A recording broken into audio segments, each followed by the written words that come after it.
kwegattako nti oli muki obeera obusiraamu oba obuvuddemu. Omulala man i'taqada anna hadiya ghayra an-nabiy sallallahu alayhi wasallam akmalu min hadihi.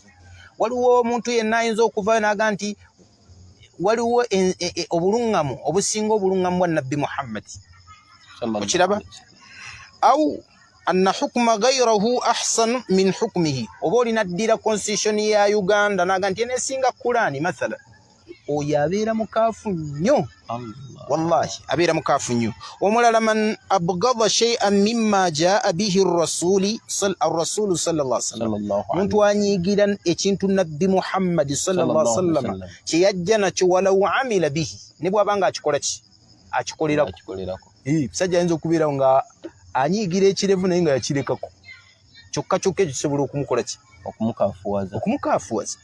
Anyigira hijabu, omukyala wali mu hijabu n'aginyigira tajagala ajamba, naye olwokuba ajambala olwabbaawo okukola ki okubeera nti agimulagira.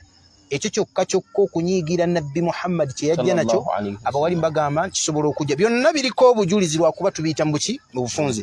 Ekirala man istahza'a bi shay'in min dini rasuli aw thawabihi aw iqabihi kafaran bi ijma'. Yenna jeja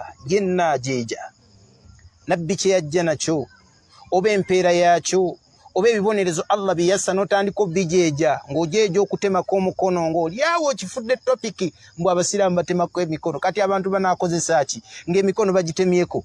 Abantu balina enjeeja gye gifaanana bwetu. Ebyo kisobola okujja. Olaba abasajja bali abava mu busiraamu abannanfuusi bagenda mu lutalo bajeeja basahaba bajeeja nabbi. Allah n'abaga nti abillahi baga nti ma ra'ayna mithla qurra'ina haula argaba an-nas butuna. Tetulabangayo nga bantu bano basomi bafategezaamu nabbi ne basahaba. Argaba an-nas butuna, balina embuto ezaagala okulya. Wa ajbanuhum 'inda al-liqa, naye batutuka mu kusinkana mu ntalo babeera banafu nnyo, bali kawadi. Allah tabaraka wa taala n'abasaako etteeka nga libakaafuwaza nti abillahi wa ayatihi, Allah mateeka ago mbaka wa Allah kuntum tastahzi'un, mbadde mujeregerera.